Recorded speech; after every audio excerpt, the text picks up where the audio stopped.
Daniel, chapter 13. Now there was a man that dwelt in Babylon, and his name was Joakim. And he took a wife, whose name was Susanna, the daughter of Helcias, a very beautiful woman, and one that feared God. For her parents, being just, had instructed their daughter according to the law of Moses. Now Joakim was very rich, and had an orchard near his house, and the Jews resorted to him, because he was the most honorable of them all. And there were 2 of the ancients of the people appointed judges that year, of whom the Lord said, that iniquity came out from Babylon, from the ancient judges that seemed to govern the people.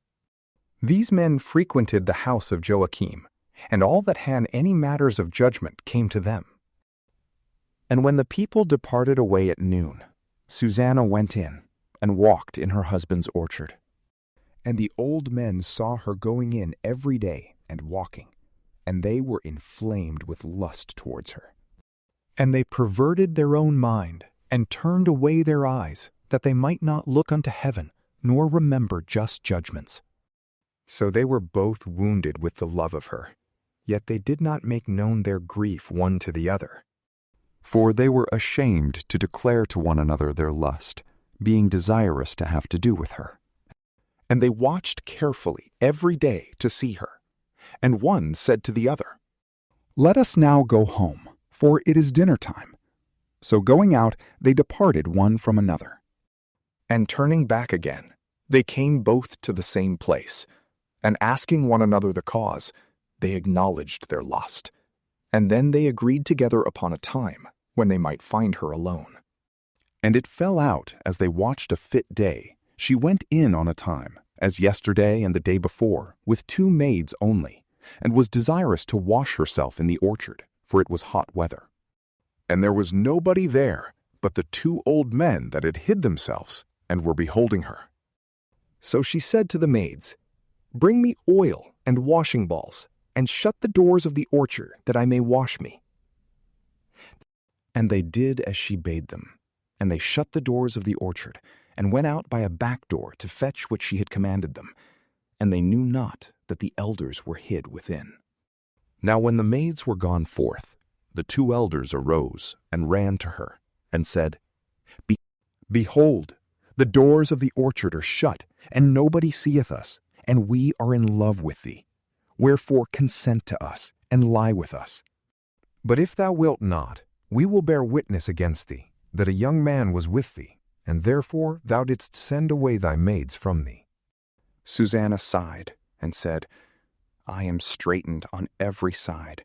For if I do this thing, it is death to me, and if I do it not, I shall not escape your hands. But it is better for me to fall into your hands without doing it, than to sin in the sight of the Lord. With that, Susanna cried out with a loud voice, and the elders also cried out against her.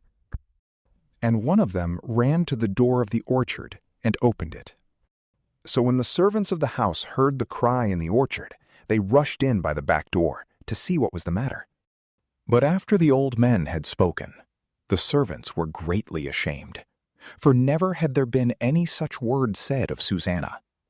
And on the next day, when the people were come to Joakim, her husband, the 2 elders also came full of wicked device against Susanna, to put her to death. And they said before the people, Send to Susanna, daughter of Helcias, the wife of Joakim. And presently they sent. And she came with her parents and children and all her kindred. Now Susanna was exceeding delicate and beautiful to behold. But those wicked men commanded that her face should be uncovered, for she was covered, that so at least they might be satisfied with her beauty. Therefore her friends and all her acquaintance wept. But the 2 elders, rising up in the midst of the people, laid their hands upon her head. And she, weeping, looked up to heaven, for her heart had confidence in the Lord. And the elders said, As we walked in the orchard alone, this woman came in with 2 maids, and shut the doors of the orchard, and sent away the maids from her. Then a young man that was there hid came to her, and lay with her. But we that were in a corner of the orchard, seeing this wickedness, ran up to them, and we saw them lie together. And him indeed we could not take, because he was stronger than us. And opening the doors, he leaped out. But having taken this woman, we asked who the young man was, but she would not tell us. Of this thing we are witnesses. The multitude believed them, as being the elders and the judges of the people, and they condemned her to death. Then Susanna cried out with a loud voice and said, O eternal God, who knowest hidden things, who knowest all things before they come to pass. Thou knowest that they have borne false witness against me, and behold, I must die, whereas I have done none of these things which these men have maliciously forged against me. And the Lord heard her voice. And when she was led to be put to death, the Lord raised up the Holy Spirit of a young boy, whose name was Daniel. And he cried out with a loud voice, I am clear from the blood of this woman. Then all the people, turning themselves towards him, said, What meaneth this word that thou hast spoken? But he, standing in the midst of them, said, Are ye so foolish, ye children of Israel, that without examination or knowledge of the truth you have condemned a daughter of Israel? Return to judgment, for they have borne false witness against her. So all the people turned again in haste, and the old man said to him, Come, and sit thou down among us, and show it us, seeing God hath given thee the honor of old age. And Daniel said to the people, Separate these two far from one another, and I will examine them. So when they were put asunder one from the other, he called one of them, and said to him, O thou that art grown old in evil days, now are thy sins come out, which thou hast committed before. In judging unjust judgments, oppressing the innocent, and letting the guilty to go free, whereas the Lord saith, The innocent and the just thou shalt not kill. Now then, if thou sawest her, tell me under what tree thou sawest them conversing together. He said, Under a mastic tree.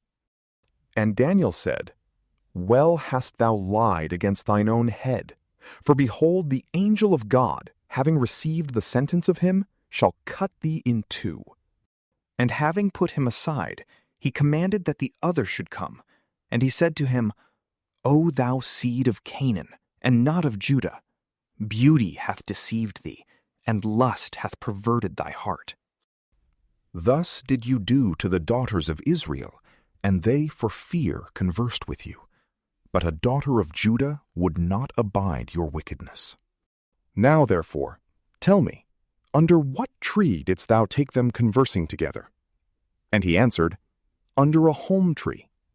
And Daniel said to him, Well hast thou also lied against thy own head, for the angel of the Lord waiteth with a sword to cut thee in two and to destroy you.